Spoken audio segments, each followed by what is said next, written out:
Saludo, muy buenas tardes. Dios bendiga grandemente a todos los que nos puedan escuchar a través de estas redes sociales. Hoy vamos a estar predicando un mensaje y espero que sea para la edificación de todos. De este lado, desde República Dominicana, le habla el pastor Noel Moaneri. Estamos, gracias a Dios, entrenando un nuevo canal de YouTube, Noel Moaneri. Nos puede seguir, puede suscribirte, puede compartir, puede darle like. Hoy vamos a estar hablando, Dios mediante, bajo un tema que espero que nos pueda ayudar a nosotros a honrar al Señor. Y es sobre las intenciones. Y vamos a buscar rápidamente nuestras Biblias en el libro de Segunda de Samuel, capítulo 6, y vamos a leer versículo 6 hasta el versículo 8, en el nombre de Jesús.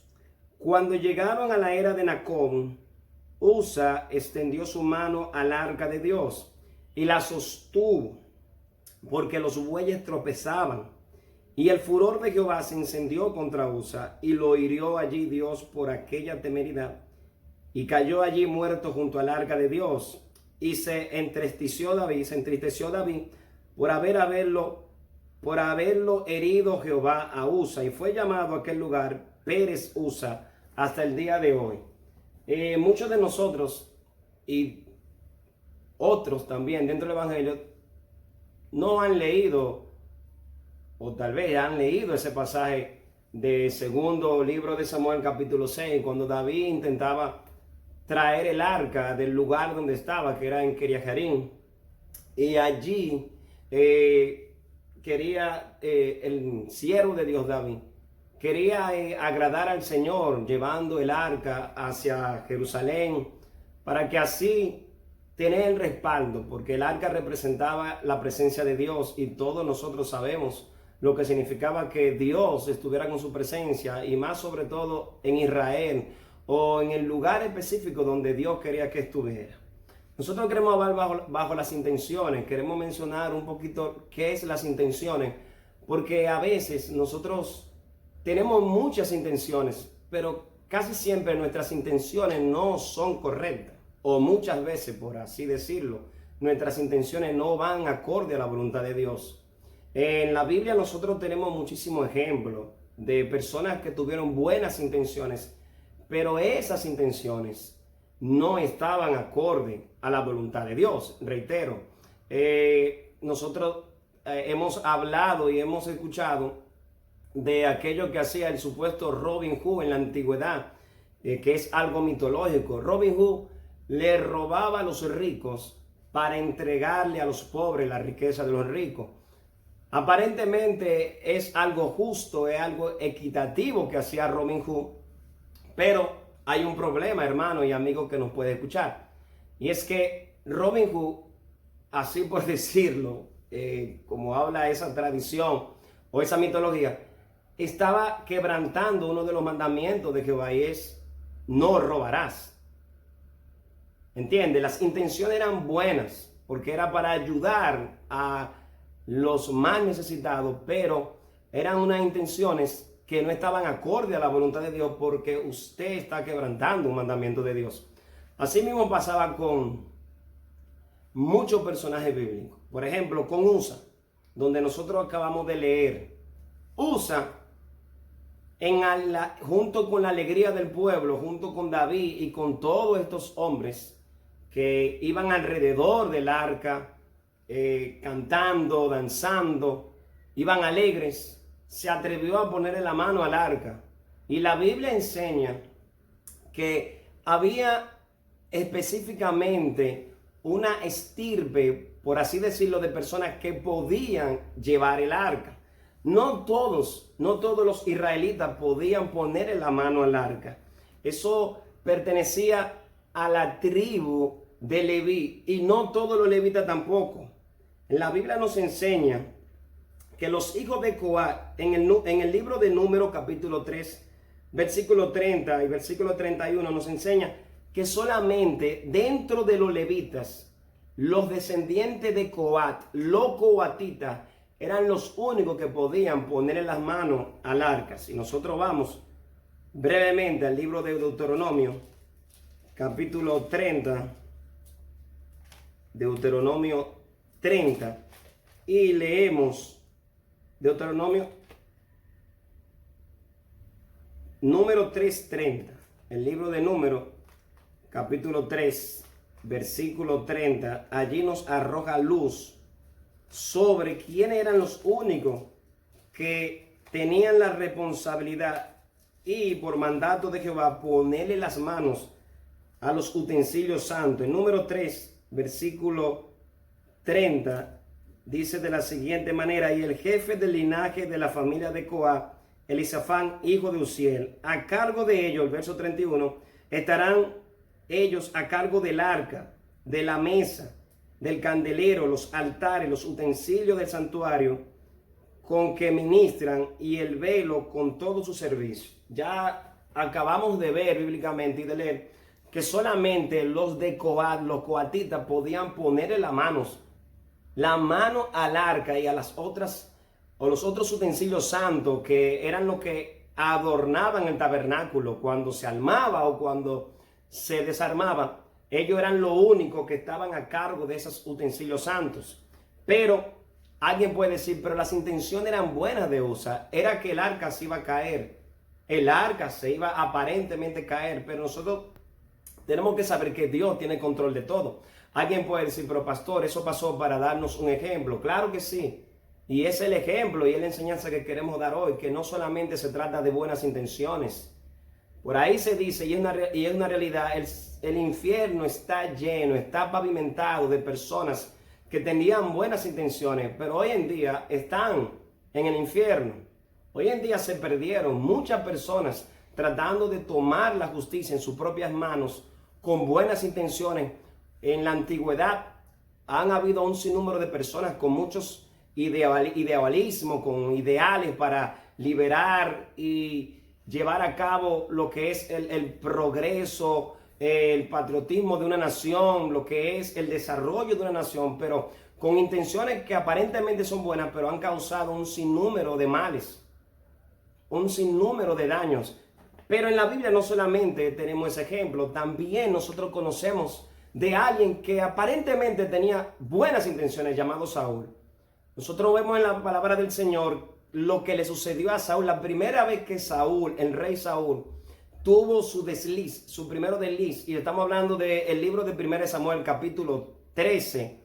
Allí en Samuel capítulo 13, el versículo 1 hasta el 15 en adelante, nos narra la historia de que se reunieron los hombres de Saúl, de Israel o de Benjamín, se reunieron en Mitma y para luchar y pelear en contra de los filisteos, que lo triplicaban en números. Los filisteos eran un número mayor en cuanto a ejército, en cuanto a armas, herramientas para la batalla, para la pelea.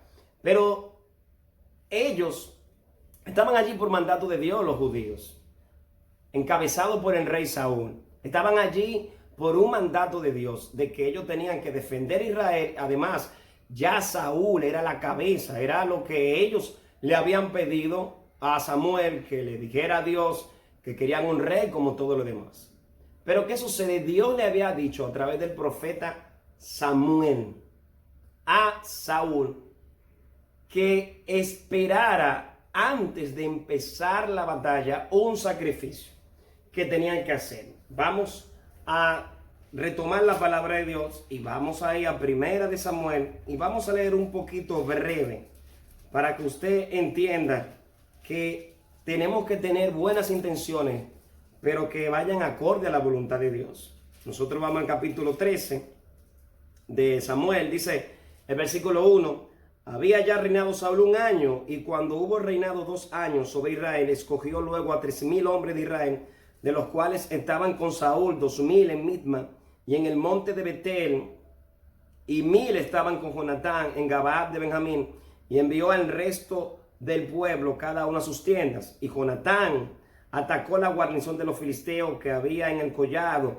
y lo oyeron los filisteos, e hizo Saúl tocar trompeta por todo el país, diciendo: oigan los hebreos. Y todo Israel oyó que se decía: Saúl ha atacado a la guarnición de los filisteos, y también que Israel se había hecho abominable a los filisteos, y se juntó el pueblo en pos de Saúl en Gilgal. Entonces los filisteos se juntaron para pelear contra Israel, 30,000 carros, 6,000 hombres de a caballo, y el pueblo era grande y muy numeroso como la arena que está a la orilla del mar, y subieron y acamparon en Micma, al oriente de Bet-Aben. Cuando los hombres de Israel vieron que estaban en estrecho, porque el pueblo estaba en aprieto, se escondieron en las cuevas, en fosos, en peñascos, en rocas y en cisternas.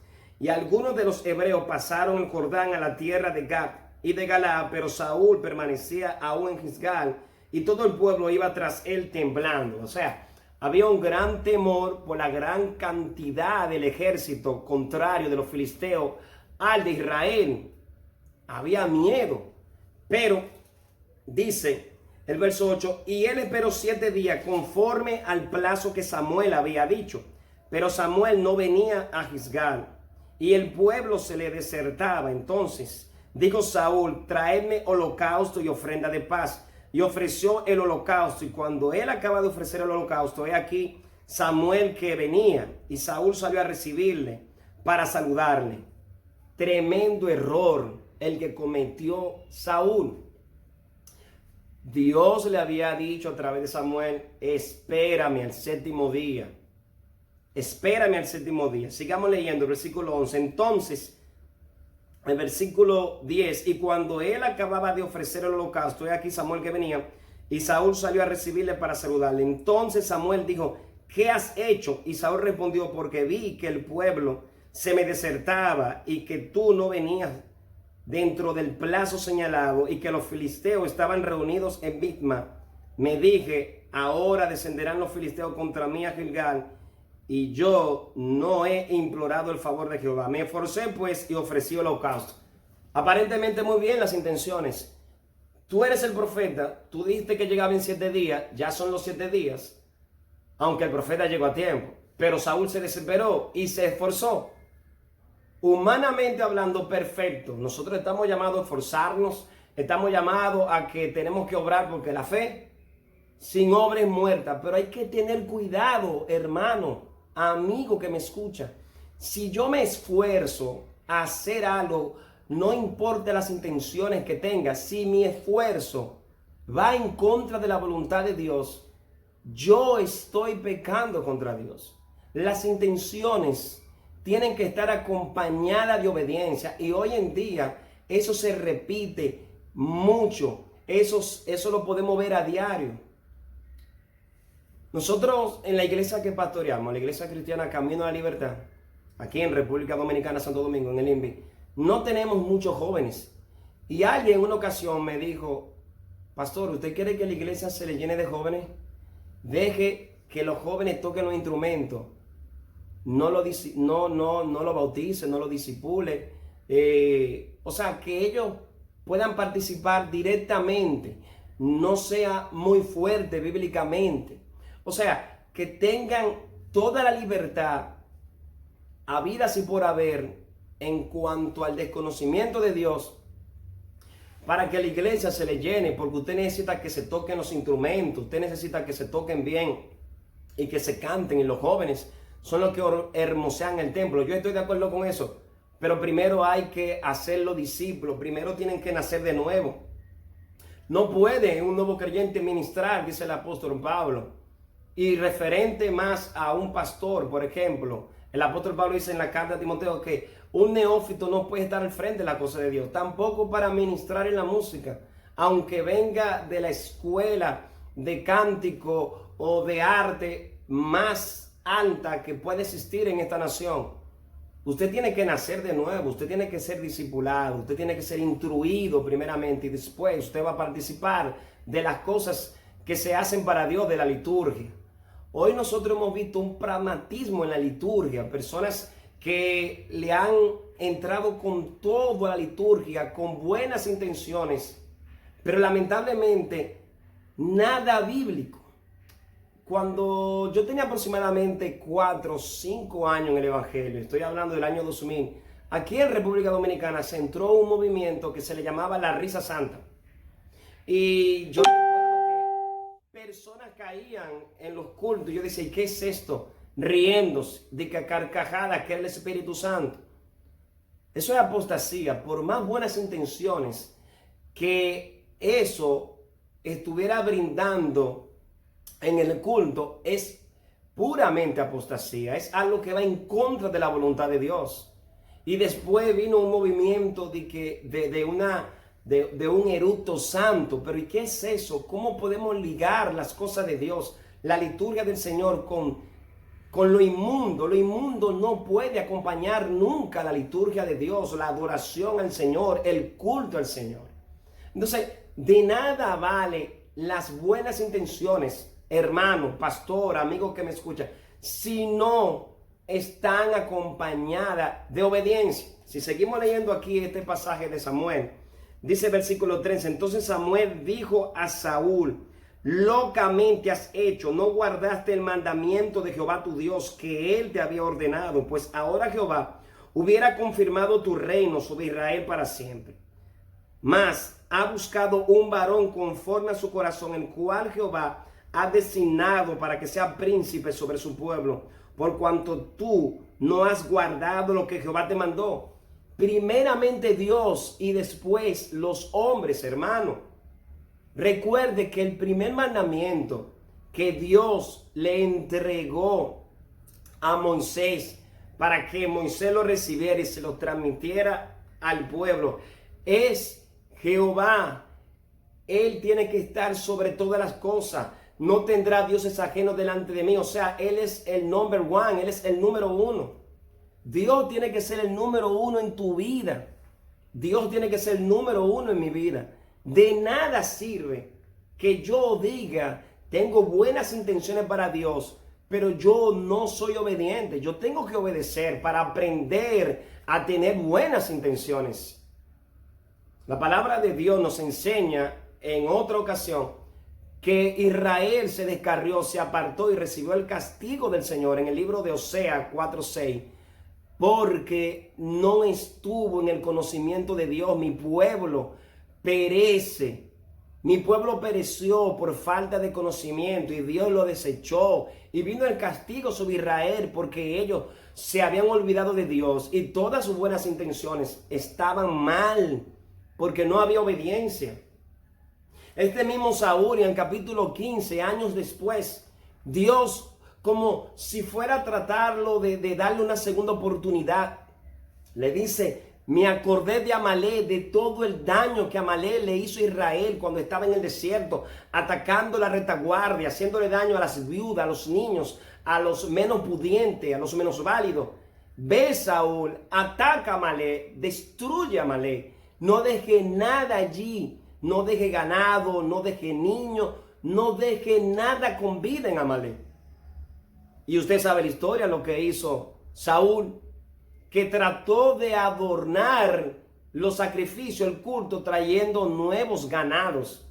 Ganados que no estaban consagrados a Dios, que estaban en otra región, en otra nación. Los amalecitas eran prácticamente nómadas, personas que tenían sus diversos ídolos politeístas.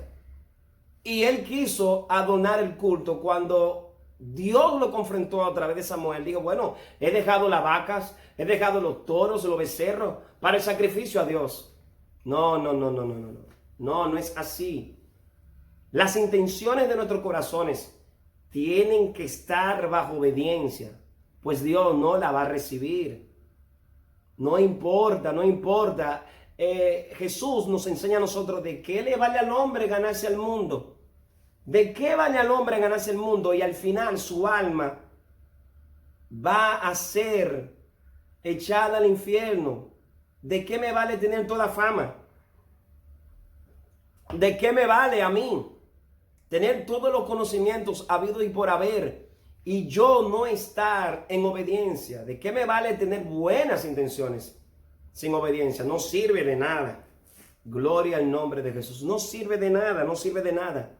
En la Biblia hay muchos ejemplos. Sara, en una ocasión, en el libro de Génesis, capítulo 16, del 1 al 4, allí hubo una desesperación de Sara porque ella veía que la promesa que Dios le había dado no se cumplía. Ustedes recuerdan que Dios le había dicho que ellos iban a tener un hijo. Dios visitó a Abraham. Sara incluso hasta se burló, en pocas palabras, se rió. Y Dios la confrontó, sí, va a tener un hijo. Es Dios quien estaba hablando. Y en el capítulo de Génesis, en el capítulo 16, del 1 al 4, allí vemos cómo de buenas intenciones Sara le dijo, y tal vez agregándole que con poca fe, le dijo a Abraham, bueno Abraham, si tú te sientes fuerte, si tú te sientes todavía que puedes engendrar un hijo, pues llégate a Agar. Muchos dicen que Sara estaba apoyada bajo el código Hammurabi, que permitía en aquel entonces que los hombres tuvieran una concubina. Sea como sea, esas buenas intenciones no eran de parte de Dios, no estaban alineadas a la voluntad de Dios. Y hoy en día hemos visto cómo los árabes han descendido prácticamente de Ismael, y ellos lo tienen Ismael como el hombre o el hijo de la promesa, porque en el Corán ellos dicen que no era Isaac sino Ismael, porque fue el primero. Han tergiversado la palabra de Dios. Y cuánto daño no le ha causado esos descendientes de Ismael a los judíos por las buenas intenciones de Sara. Pero no solamente se queda ahí. Nosotros vamos al libro de Jueces. Y en el libro de Jueces, allí hay una historia que es muy triste. Jueces capítulo 11. En los versículos 30 al 40 nos habla de un juez llamado Jefté o Jefté, el cual era el que tenía la responsabilidad de defender a Israel. El libro de los Jueces nos habla en una época donde Israel no temía a Dios y había muy pocos los que temían al Señor, y Dios levantaba a hombres, y también levantó entre esos hombres a una mujer llamada Débora. Pero en este caso, en el libro de Jueces capítulo 11, levantó a Jefté para pelear en contra de los enemigos de Israel. Y este hombre, con un corazón de buenas intenciones, hizo una promesa a Dios, hizo un voto a Jehová y dijo, bueno, si Jehová está conmigo y me da la victoria, cuando yo regrese de esta victoria, el primero que salga de mi casa a recibirme, yo lo entregaré a Jehová. La primera que salió a recibirle fue su hija, su única hija. Y le causó tremenda tristeza a Jefté. Le causó un dolor, una amargura. Él había dado un voto a Dios. Y si usted pasa conmigo a Deuteronomio capítulo 23, Dios, y Jefté sabía lo que decía la ley, dice en Deuteronomio 23, del versículo 22 al 23. Vamos a leer el versículo 21. Cuando hagas voto a Jehová tu Dios, o sea, promesa, no tardes en pagarlo o en cumplirlo, porque ciertamente lo demandará Jehová tu Dios de ti, y sería pecado contra ti. Mas cuando te abstenga de prometer, no habrá en ti pecado. Pero lo que hubiere salido de tus labios, los guardarás y los cumplirás, conforme a lo que prometiste a Jehová tu Dios, pagando la ofrenda de voluntaria que prometiste con tu boca. Jefté sabía eso. Y la Reina Valera dice, y otras versiones, que sacrificó prácticamente a su hija, porque él dijo que iba a hacer un sacrificio a Dios. No vamos a entrar en algunos temas teológicos con respecto a este pasaje. Tenemos nuestra posición por lo que hemos investigado, lo que hemos escudriñado, y es que la dedicó. Pero ese no es el tema de hoy. Simplemente la consagró a Jehová, y ella no pudo casarse, no pudo tener una vida normal como una mujer añoraba en aquellos tiempos, que era de tener un esposo y poderle dar hijos. Entonces, esto le trajo a Jefté tristeza, le trajo una tristeza enorme, enorme por la sencilla razón de que su hija fue sacrificada a Dios. La palabra de Dios nos enseña, y ya acabamos de leer, que todo aquello que usted le promete a Dios, tiene que cumplirlo. Tiene que cumplirlo. Y hoy en día, como pasaba también con los samaritanos en los tiempos de Jesús, hay personas supuestamente con buenas intenciones adorando a Dios, pero no saben lo que están haciendo. Jesús tuvo que enfrentar a la samaritana y le dijo: ustedes no saben a quién están adorando. Refiriéndonos allí al libro de Juan capítulo 4, cuando Jesús le dijo: ustedes no conocen a Dios, ustedes no saben a quién adoran. Los samaritanos creían que estaban adorando a Dios. Ellos habían apelado a que Jacob, ellos descendían de Jacob, etcétera, etcétera, pero ellos estaban mezclados porque en ellos había idolatría. Y de nada sirve tener idolatría. En Éxodo 20, reitero, dice que no tendrá dioses ajenos delante del Señor. O sea, ni te vas a hacer imagen de la que está en los cielos, ni de la que está en la tierra. No podemos hacer ningún tipo de imagen.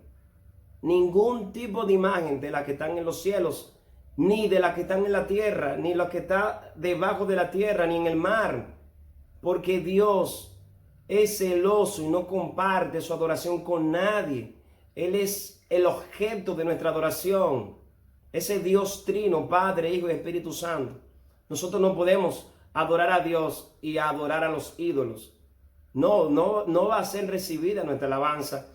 Y le hablo de esta manera a los tradicionales, a nuestros hermanos. Bueno, necesitan a Cristo, necesitan nacer de nuevo para ser hermanos en la fe, para ser hermanos espirituales. Me da mucha pena y lástima tenerme que expresar así, pero le hablo a nuestros amigos católicos y familiares. Ustedes tienen que dejar la idolatría. No, de nada vale sus sacrificios, de nada vale aquellas intenciones a través de cuadros, de vela, promesa, rosario. Dios no va a recibir nada de eso. Nada de eso es recibido de parte de Dios. Así que vamos a conocer a Dios. Y si conocemos a Dios y su palabra, nuestras intenciones van a ser agradables a Dios. Cuando conocemos al Señor, cuando conocemos su palabra, nosotros lo vamos a honrar y lo vamos a respetar a Él. Así que a manera de reflexión en estos minutos que estamos compartiendo con ustedes, nosotros le deseamos y le pedimos a Dios que sean edificados y que puedan tener sus intenciones acorde a la voluntad de Dios. No necesitamos entrenamiento, hermano. No necesitamos muchas motivaciones, simplemente obediencia. Obediencia. Obediencia a la palabra del Señor. Obediencia. Y si estamos en obediencia por medio de Jesucristo y su palabra, lo tenemos todo. Todo lo tenemos. Si tenemos a Dios en nuestros corazones y le honramos y le buscamos en espíritu y en verdad, respetando sus mandamientos, sus estatutos, sus reglas, atándola aquí a nuestro cuello como Dios le dijo al pueblo de Israel, que la palabra de Dios la ate aquí, como Salomón lo transmite en el libro de Proverbios: hijo mío, átala en tu cuello, que esté siempre en nosotros como un adorno, la palabra de Dios, que esté en nuestra boca, que esté en nuestras mentes. Si la palabra de Dios está en nuestra mente, en nuestra boca, si nosotros la vivimos, si nosotros la respiramos, si nosotros las modelamos, entonces nuestras intenciones, reitero, van a ser acorde a la voluntad de Dios. Así que Dios te bendiga grandemente. Gracias por escucharnos.